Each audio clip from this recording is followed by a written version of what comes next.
नमस्कार मैं मौजिद बंधुसकल पलकते चाওক आज सन्धियार 7टा गुरुत्वपूर्ण खबर।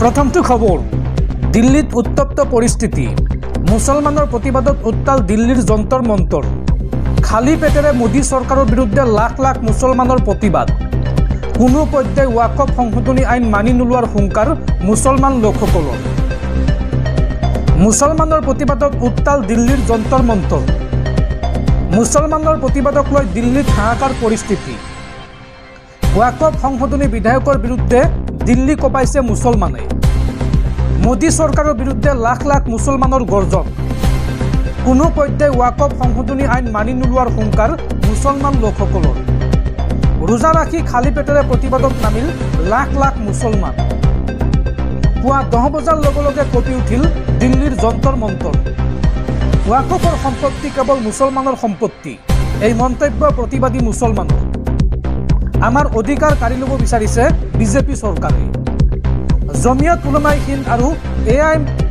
AIMPLB अर्थात all India Muslim personal law बोर्डर नेतृत्वत এই प्रतिबाद সাব্যস্ত কৰা হৈছে দিল্লীত।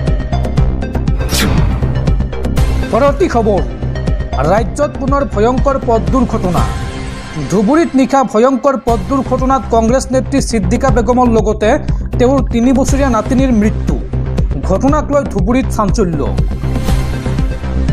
भयंकर पथ दुर्घटनात कांग्रेस नेत्रीर सৈতে শোকাবহ घटना सिद्दिका बेगমৰ লগতে মৃত্যু হৈছে তেওঁৰ 3 বছৰীয়া নাতিনী মুস্কানৰ धुबुरीर কচুৱাৰ খাস অঞ্চলত নিশা ভয়ংকৰ পথ দুৰ্ঘটনা দ্ৰুতবেগী বাইকে মহতিয়াই নিলে মহিলাসহ এটি শিশু এই দুৰ্ঘটনাত থিতাতে নিহত হয় কংগ্ৰেছৰ জিলা পৰিষদৰ সদস্যা সিদ্দিকা বেগম নিহত সিদ্দিকা বেগম আটাবাৰী জিলা পৰিষদৰ কংগ্ৰেছ দলৰ সদস্যা আৰু এই দুৰ্ঘটনাটোত গুৰুতৰভাৱে আহত হৈছে সেলিনা বেগম নামৰ আন এগৰাকী মহিলা লগতে বাইকখনৰ আৰোহী মেহবুব আলীও গুৰুতৰভাৱে আঘাতপ্ৰাপ্ত হৈছে এই দুৰ্ঘটনাত সন্ধিয়া খোজ কাঢ়িবলৈ যাওঁতে সংঘটিত হয় এই ভয়ংকৰ পথ দুৰ্ঘটনা।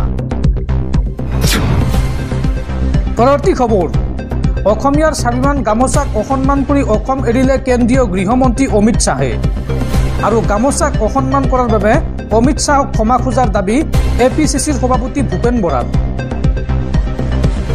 গামোচাক অসন্মান কৰি অসম এৰিলে কেন্দ্ৰীয় গৃহমন্ত্ৰী অমিত শ্বাহে দেওবাৰে অসম ভ্ৰমণ সামৰি উভতি যায় গৃহমন্ত্ৰী অমিত শ্বাহ 14 মাৰ্চত 3দিনীয়া ভ্ৰমণসূচীৰে অসমত উপস্থিত হৈছিল কেন্দ্ৰীয় গৃহমন্ত্ৰী অমিত শ্বাহ যোৰহাটৰ ৰৰৈয়া বিমানবন্দৰত উপস্থিত হৈ অসমীয়াৰ স্বাভিমান গামোচাক অসন্মান কৰিছিল অমিত শ্বাহে ৰৰৈয়া বিমানবন্দৰত অমিত শ্বাহক গামোচা আৰু ফুলৰ থোপাৰে আদৰণি জনাইছিল মুখ্যমন্ত্ৰীৰ লগতে বিভিন্নজনে কিন্তু এখনো গামোচা ডিঙিত নোলোৱাকৈ বিমানবন্দৰ এৰিছিল অমিত শ্বাহে অমিত শ্বাহৰ এই কাণ্ডক লৈ ৰাজ্যজুৰি সৃষ্টি হৈছিল তীব্ৰ প্ৰতিক্ৰিয়াৰ ৰাজ্যৰ বিভিন্ন দল সংগঠনে তীব্ৰ সমালোচনা কৰিছিল কেন্দ্ৰীয় গৃহমন্ত্ৰী অমিত শ্বাহৰ এই কাৰ্যক আৰু অসমীয়াৰ স্বাভিমান গামোচাক অসন্মান কৰাৰ বাবে এতিয়া গৃহমন্ত্ৰীক ক্ষমা খুজিবলৈ দাবী উত্থাপন কৰিছে APCCৰ সভাপতি ভূপেন বৰাই।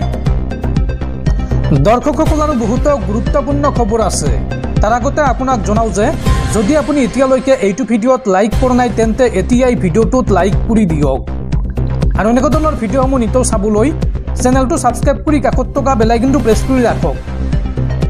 পৰৱৰ্তী খবৰ ৰাজ্যত পুনৰ দলবদ্ধ ধৰ্ষণৰ ঘটনা এইবাৰ সহায় কৰাৰ চলৰে যোৰহাটৰ যুৱতীক দলবদ্ধ ধৰ্ষণ 3 লম্পটৰ দৰঙৰ পাণ্ডাঘাটত যোৰহাটৰ এগৰাকী যুৱতীৰ সৈতে হোৱা এই অপকৰ্মক লৈ চাঞ্চল্য হিমাংশু বনিয়া নামৰ এগৰাকী যুৱকৰ ঘৰত সংঘটিত হৈছে এই চাঞ্চল্যকৰ ঘটনা ৰাজ্যত পুনৰ সভ্য সমাজক লজ্জানত কৰা জঘন্য ঘটনা 3 যুৱকৰ কামনাৰ বলি হ'ল যোৰহাটৰ এগৰাকী যুৱতী সহায় কৰাৰ চলৰে ঘৰলৈ মাতি আনি যুৱতীৰ সৈতে অপকৰ্মৰ অভিযোগ দৰঙৰ পাণ্ডাঘাটত সংঘটিত হৈছে যুৱতীৰ সৈতে ধৰ্ষণ কাণ্ড হিমাংশু বনিয়া নামৰ এজন যুৱকৰ ঘৰত সংঘটিত হয় এই ঘটনা এই জঘন্য ঘটনাৰ সৈতে জড়িত এজন যুৱকক আটক কৰিছে আৰক্ষীয়ে ঘটনা সন্দৰ্ভত বুঢ়া আৰক্ষী চকীৰ তদন্ত অব্যাহত। পৰৱৰ্তী খবৰ মুছলমান সমাজত শিক্ষাৰ অতিকৈ প্ৰয়োজন আছে। মুছলমানৰ পৰা IAS IPS অফিচাৰ হ'ব লাগিব। মুছলমানক লৈ এই বৃহৎ ঘোষণা কেন্দ্ৰীয় মন্ত্ৰী নীতিন গাডকাৰীৰ।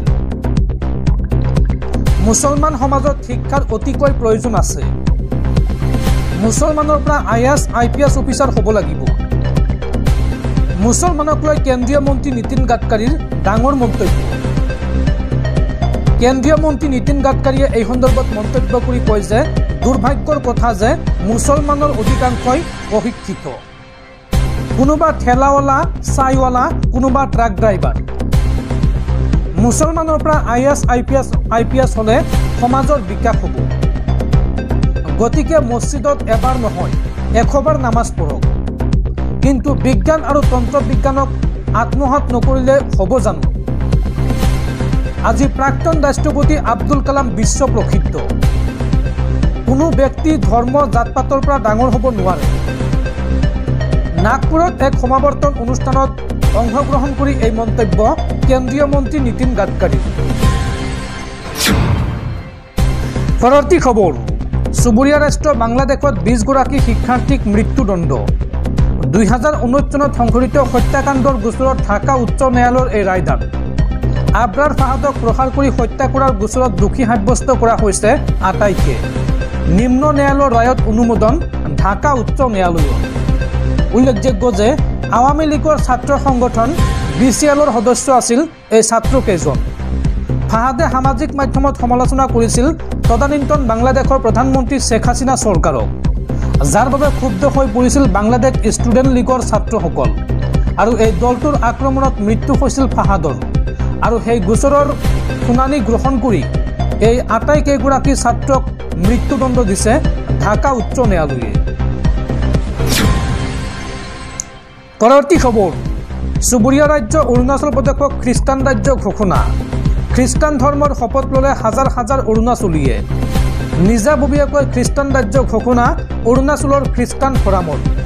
উল্লেখযোগ্য যে বৰ্তমান সময়ত কিন্তু অসমতো খ্ৰীষ্টান ধৰ্মই মূৰ দাঙি উঠিছে।